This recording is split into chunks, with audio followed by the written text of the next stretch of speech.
Asili ya mema ninatua mzigo hapo,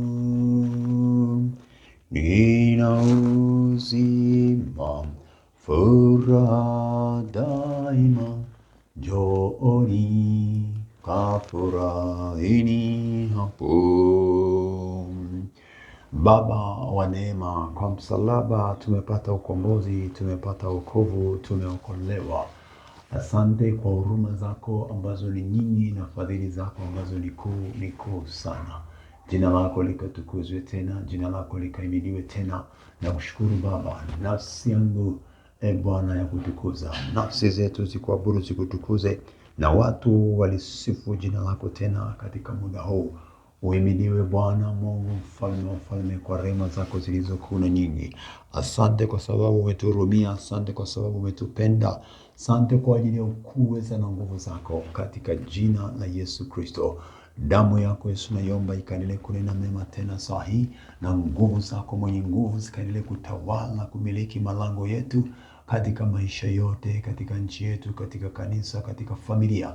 Mkono wako kamshike mtu asikiaye na kutazama sasa, umbariki, umponye, mtie nguvu kwa roho, aende katika roho, tuendelee kuishi katika roho, tutafakari katika roho, uzima wako Yesu, fadhili zako Mungu wangu, Baba yangu, katika jina la Yesu Kristo. Baba, angaza tena, tuponye, ponya fikra zetu, ponya miili yetu, ponya fahamu zetu, ponya huyu mtu asikiaye, endelea kumjaza na nguvu, endelea kumjaza na uwezo, endelea kumvuta kwa uweza wako na nguvu zako.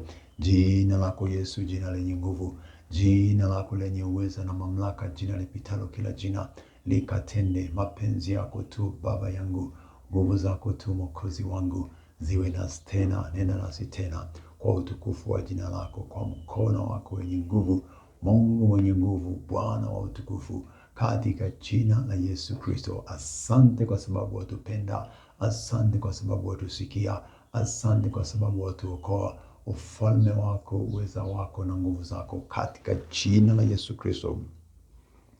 Tawala wewe Bwana, simama wewe Bwana, tushike kwa mkono wako mwaka huu tena, kawe mwaka wa baraka, mwaka wa furaha, mwaka wa mavuno, mwaka wa ushindi. Tusonge mbele tukilitumikia shauri lako ewe Bwana, katika jina la Yesu Kristo na kwa damu ya Yesu Kristo. Asante Mwokozi kwa uweza wako na nguvu zako. Lihimidiwe jina lako Yesu, sasa na hata milele na hata milele. Amina. Mungu Baba Mwokozi, Yesu Kristo akubariki tena kwa uweza wake mkuu na kwa neema yake. Hongera tena kwa siku hii. Endelea kuwa na mwaka mpya wa neema. Wale ambao ndo baada tujaona na mwaka huu tangu umeanza, basi nazidi kusema heri ya mwaka mpya, na endelea kupata upya wa kimbingu, ufunuo na maarifa katika roho ndani yetu, tuendelee kujazwa maarifa, jazwa tele tele na Yesu Kristo wa Nazareti. Furaha ya Bwana na amani ya Yesu endelee kuwa pamoja nawe siku kwa siku. Tembea katika uweza wake, katika nguvu zake. Tumikie Kristo, mtumikie Bwana kwa uaminifu kabisa, naye kwa uaminifu mkubwa amekusudia mema kwetu, ametuandalia mema. Mungu akubariki. Karibu tupate neno la uzima, neno la kuendelea kutuponya. Ujumbe ulioko hapa una kichwa cha somo kinachosema usilegeze msimamo wa imani kwa sababu ya chochote. Usilegeze msimamo wa imani. Imani ya Yesu. Usilegeze msimamo wa imani yako ulionao kwa Yesu kwa sababu yoyote ile. Usilegeze msimamo wa imani kwa Yesu. Kwa sababu ya kitu chochote kile, kwa jambo lolote lile, usilegeze. Tuanze kusoma maandiko katika Wakorintho wa pili. Nisome Wakorintho wa pili sura ile Wakorintho wa pili sura ile ya 4. Wakorintho wa pili sura ya 4 na mstari ule wa 16. Nianzia hapo.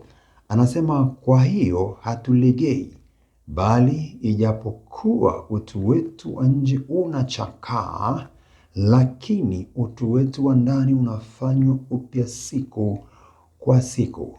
Maana dhiki yetu nyepesi iliyo ya muda wa kitambo tu yatufanyia utukufu wa milele uzidio kuwa mwingi sana.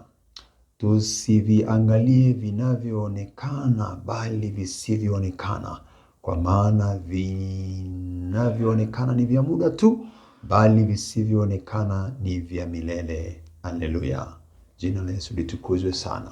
Vinavyoonekana ni vya muda, visivyoonekana kwa imani. Tunaongea sana kwa habari ya imani hapa, na tuangalie pia mstari ule wa 16, lakini bila mstari pia wa kwanza. Hebu tuende mstari wa kwanza pia, sura ya 4 mstari wa kwanza. Kwa sababu hiyo, kwa kuwa tuna huduma hii, kwa jinsi tulivyopata rehema, hatulegei, lakini tumekataa mambo ya aibu yaliyositirika, wala hatueneni kwa hila, wala kulichanganya neno la Mungu na uongo, bali kwa kuidhihirisha hiyo kweli twajionyesha kuwa na haki, dhamira za watu zikitushuhudia mbele za Mungu. Amen.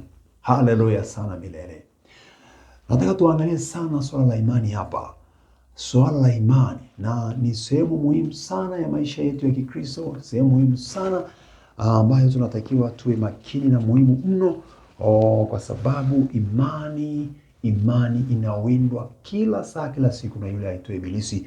Anawinda, akishaiangusha imani au akisha kuondolea imani ikishaondoka ndani ya mtu, kwisha kazi yake. Kwa hiyo Shetani anawinda kutafuta namna ya kuvuruga mtu imani iondoke, au ipoe, au ife, au iwe ndogo. Kwa sababu tunatakiwa tuendelee kuwa na imani ya kutosheleza, sio kupungua, bali izidi kila siku, izidi. Anasema neno, kichwa cha somo hapa nimesema usilegeze msimamo wa kiimani katika Yesu kwa sababu yoyote ile. Na tunasema kwa sababu tayari kuna watu wanaweza kalegea. Sasa maandiko yenyewe yametushuhudia hapa, yanasema Mungu wetu neno lake lasema kwa Roho Mtakatifu, kwa sababu hiyo, kwa kuwa tuna huduma hii, kwa jinsi tulivyopata rehema, hatulegei. Unajua tumepata rehema, kuipata huduma. Huduma gani? Huduma ya kuitwa wahudumu wa Kristo Yesu, wa Kristo. Yaani unapoitwa wewe, unaitwa Mkristo, tunaitwa wa Kristo au Mkristo. Mimi ni Mkristo, wewe ni Mkristo, unanisikia?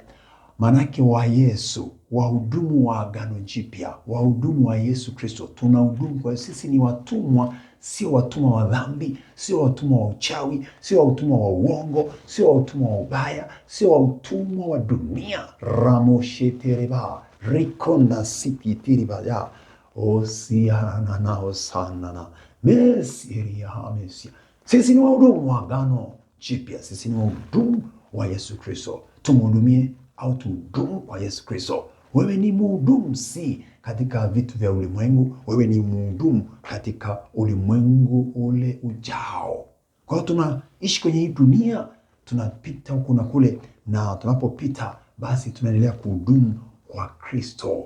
Tunapotafuta pesa, mali, huku tukiwa tu wahudumu wa Yesu Kristo, si wahudumu wa mwili, si wahudumu wa dunia, sio watumwa wa dhambi, wala watumwa wa mtu, wala watumwa wa ulimwengu, watumwa wa Yesu Kristo. Anasema tumepata rehema tuliyoipata, tumepata neema tuliyoipata. Neema hii tunatakiwa tuitumie katika ufalme wa Mungu, tuitumie kwa utukufu wa Mungu Mwokozi wetu, kwamba kwa sababu hiyo tuna huduma hii. Wewe ni mhudumu. Tembea yetu tu ni mahubiri, kuongea kwetu tu ni mahubiri. Kunatakiwa kuponya watu, kubariki watu, kufanya watu waje kwa Yesu Kristo. Maisha yetu mazima ni mahubiri, ni huduma, ni utumishi. Yaani namna tuishivyo, namna tutendavyo, namna tuwatendeavyo watu, inakuwa tayari ni mahubiri. Haleluya.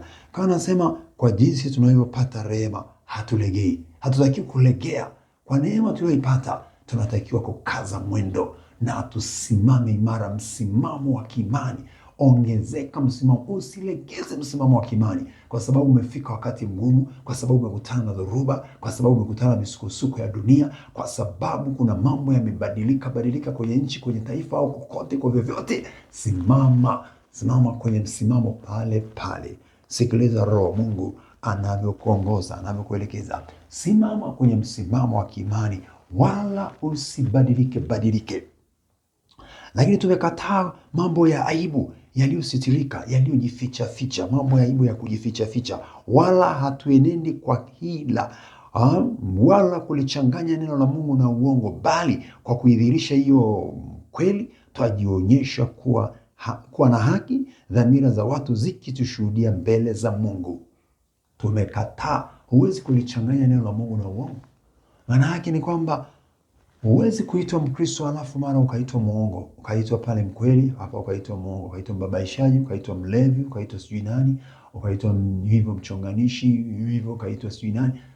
Msimamo mmoja, jina moja, Mungu mmoja, hatuna miungu. Mungu aliye hai, Mwokozi. Haleluya. Yesu asifiwe. Tunasimama msimamo mmoja wa kiimani. Watu wengine wamelegeza msimamo wa kiimani kwa sababu ya njaa, kwa sababu ya kutafuta vyeo, kwa sababu ya madaraka, kwa sababu ya kutafuta kazi, kwa sababu ya kutaka kufanikiwa. Watu wamelegeza msimamo wa kiimani katika Yesu. Hiyo ni dhambi, ni hatari, ni mbaya, ni chukizo mbele za Bwana. Simama imara, usilegeze msimamo wa kiimani kwa sababu ya kitu chochote. Ndio sababu anaenda mstari wa 16. Wakorintho wa pili 4:16 anasema, kwa hiyo hatulegei, bali japokuwa utu wetu wa nje unachakaa, lakini utu wetu wa ndani unafanywa upya siku kwa siku. Utu wetu wa ndani utafanywa upya kwa neno la Bwana. Ndio sababu kila siku tunatakiwa tuwe na neno na maombi. Maombi, neno, maombi, neno. Neno la Mungu na maombi kila siku. Yaani ni wakati wote, chumbani kwako, ofisini, barabarani, kwenye gari. Tunatakiwa tuwe waombaji, watu wanaosimama kwenye imani na kwenye neno.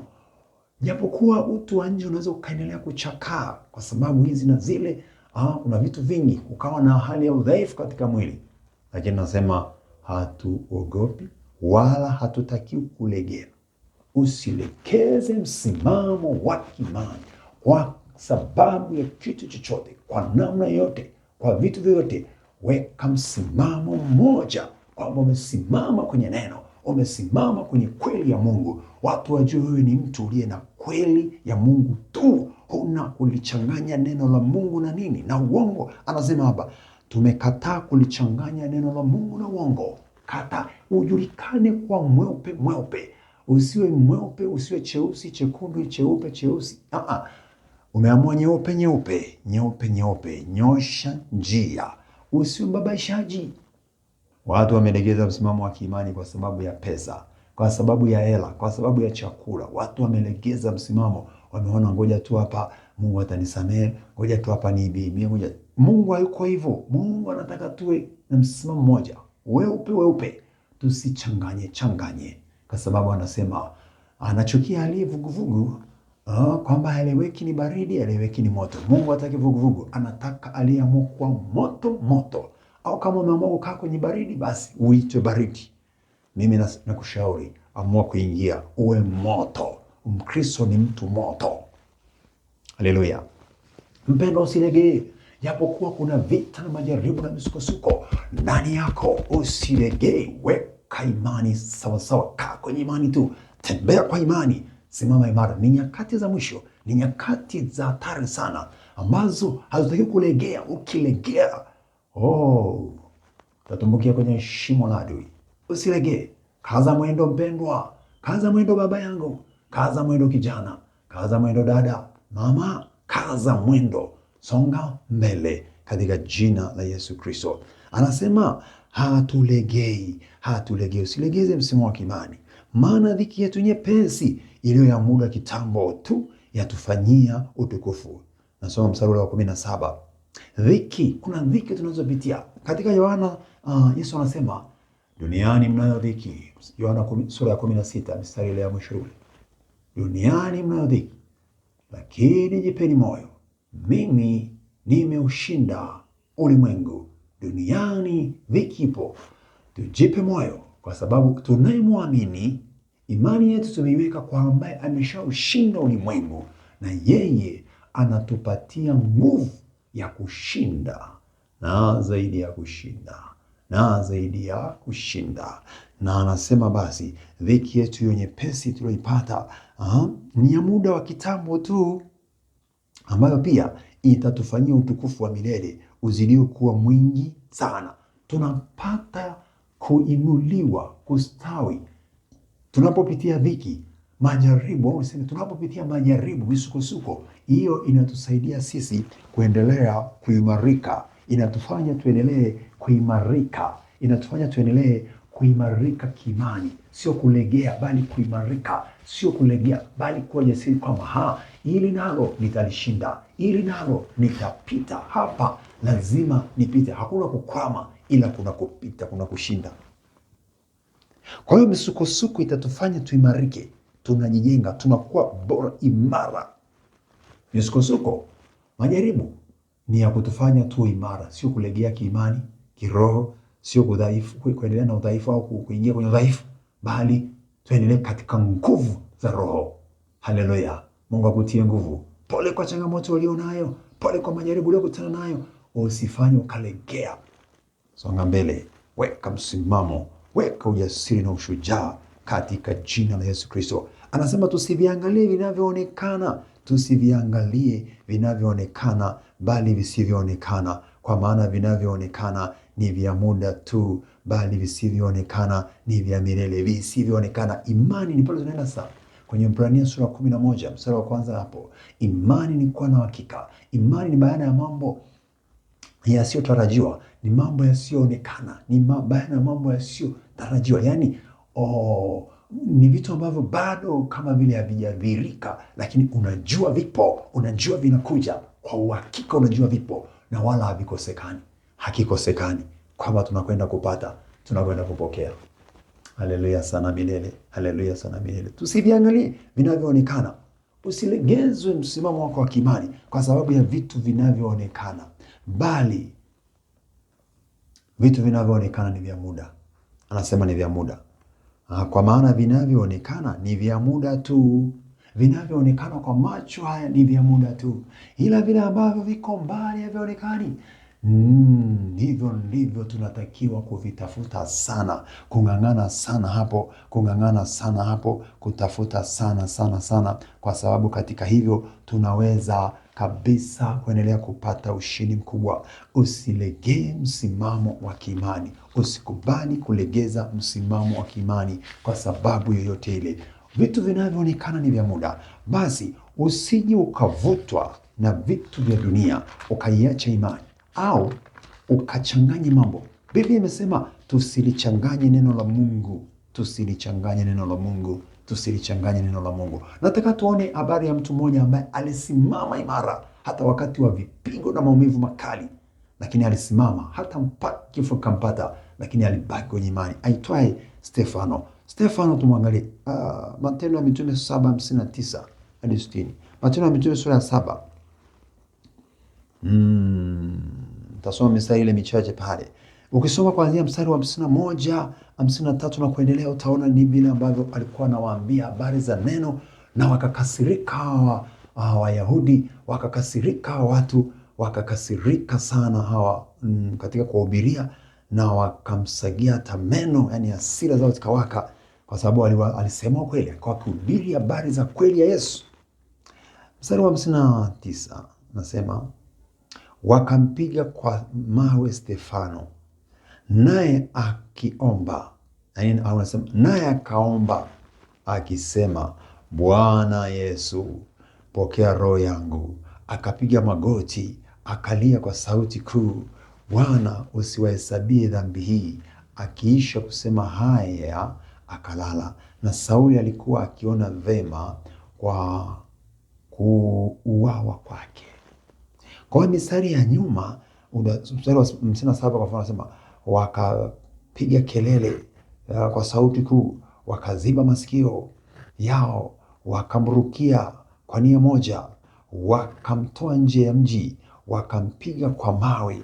Nao mashahidi wakaweka nguo zao miguuni pa kijana mmoja aliyeitwa Sauli, ambaye ndio yule sasa amekuja kwa mtume Paulo, mtume wa Yesu Kristo, mtumishi wa Yesu Kristo, si mtumwa wa tena, mwenye msimamo wa kiimani, ambaye ndiye alisimama imara sana. Kwa hiyo hapa huyu Stefano alisimama, aliwahubiri. Mstari wa 54, basi waliposikia maneno haya wakachoma mioyo yao, wakamsagia meno. Lakini yeye akijaa Roho Mtakatifu akakaza macho yake akitazama mbinguni. Na yani ile imani iliyokuwa ndani yake, shakuwa na imani na Roho Mtakatifu anatutia nguvu, akakaza macho akatazama mbingu, hakuogopa lolote, akakaza macho yake akaendelea kutangaza habari za Yesu. Msimamo wa kiimani. Kuwa na msimamo, tuwe na msimamo. Tusome tena maandiko matakatifu mahali pengine. Msimamo hata wakati wa kifo, hata ukipigwa mawe, endelea. Usilegeze msimamo wako kwa sababu ya jambo lolote, kwa sababu ya chochote, kwa sababu ya kupigwa mawe. Hapana, kwa sababu ya chakula. Je, ni nini kitatutenga na upendo wa Kristo? Ni dhiki? Ni njaa? Ni nini? Ni shibe? Ni fedha? Kitu gani? Hakipo. Hatutakiwi kutengwa au kudhoofishwa na kitu chochote. Haitakiwi, si vema. Lazima tuendelee kuonekana kwamba tumeamua na hatuna michanganyo. Imani yenye msimamo. Yakobo sura ya 2 mstari wa 14.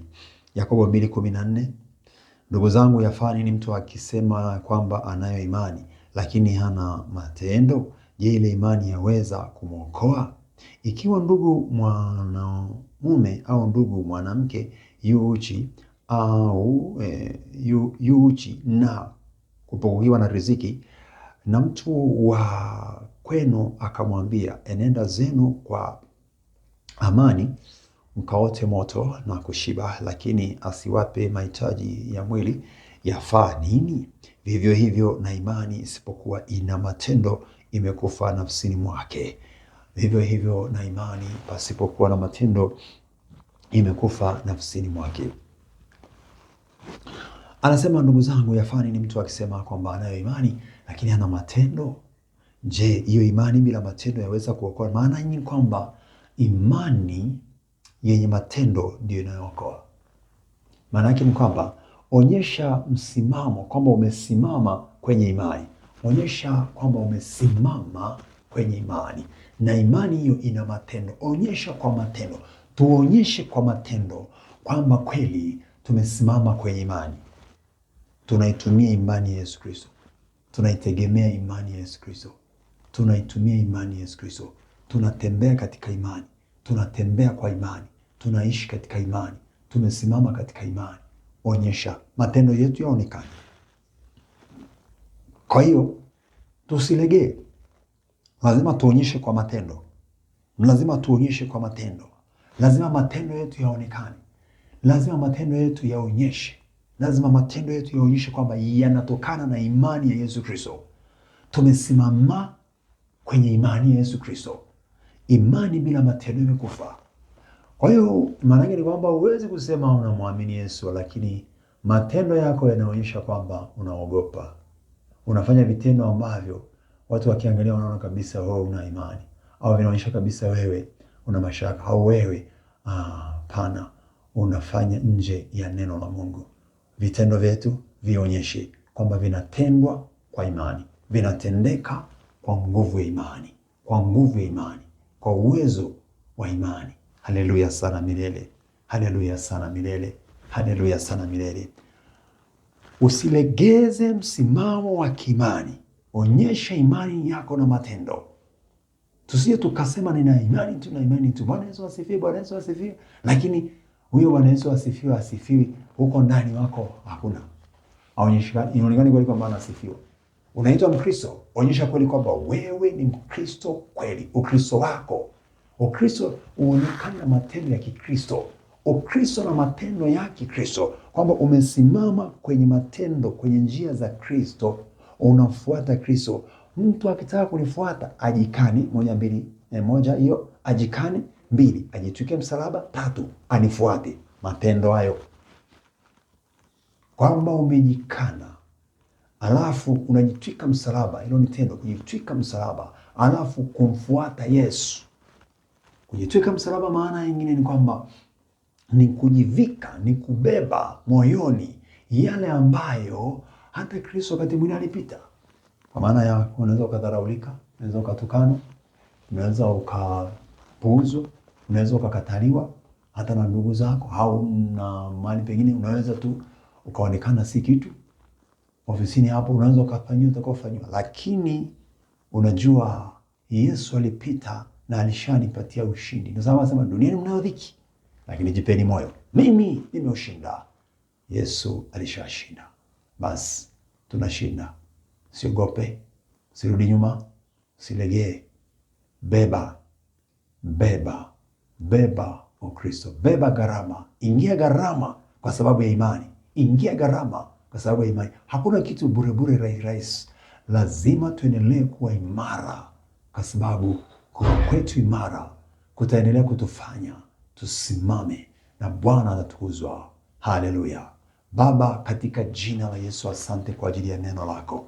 Neno lako ni uzima, neno lako ni hakika, neno lako lina nguvu. Asante Baba kwa ajili ya uaminifu wako. Asante kwa sababu ya rehema zako, Mungu mwenye rehema na neema. Asante kwa ajili ya pendo lako na kwa ajili ya fadhili zako. Asante kwa ajili ya upendo wako. Neno hili likafanyike kwa baraka, likatukumbushe, likatuamshe, likatuinue, likatupandishe, likatuwezeshe, tukaendelea kusimama imara katika Roho Mtakatifu, katika jina la Yesu, katika Roho Mtakatifu, katika jina la Yesu, katika Roho Mtakatifu, katika jina la Yesu. Tuna nguvu katika jina lako Baba. Asante kwa neno hili. Mungu akubariki mpendwa. Sasa tuendelee kuomba. Omba Mungu kwamba natamani imani yangu iongezeke. Bwana Yesu, niongezee imani, nipe kusimama imara. Roho Mtakatifu nitie nguvu. Omba Roho Mtakatifu akutie nguvu. Roho Mtakatifu mtie nguvu huyu mtu na mimi pia, na kanisa na maaskofu na wachungaji na wainjilisti na manabii na mitume, watumishi wako walio wa kweli. Nguvu yako Roho Mtakatifu wajaze wale walio watumishi wako kweli, watie nguvu, watie mafuta yako, wasimame imara kutetea, kusimamia imani Yesu Kristo. Kanisa lisimame imara katika jina la Yesu Kristo. Wana wa Mungu wasimame imara kwa utukufu wako Bwana. Tujalie nguvu tuweze kusimama imara katika kutumikia Bwana Yesu. Vijana wasimame imara katika imani kwa Roho Mtakatifu, katika jina la Yesu. Baba, ninaomba tena jambo kwa utukufu wako Bwana, tena mwaka huu tuongezee imani. Naomba Yesu, tuongezee imani kanisa, watumishi wako, wateule wako. Naomba tuzidishie, tusimamishie imara imani katika jina la Yesu, kwa mkono wako wenye nguvu Bwana, katika jina la Yesu Kristo. Huyu mtu ambaye amelegea mahali fulani kwa sababu ya misukosuko, kwa sababu ya hali ya duni ya maisha, kwa sababu ya uhitaji alio nao, naomba nguvu yako impitie sasa, aachiliwe na kile kilichomkamata, kile kinachofadhilia, hichi ambacho kimegusa maisha yake na sasa kinamrudisha nyuma, kumdhoofisha kiroho, kimani. Na kemea hilo kwa jina la Yesu, na kemea hilo kwa jina la Yesu, na liharibike hilo kwa jina la Yesu, na kemea huo mpango na uvunjike, na uharibu huo mpango kwa jina la Yesu.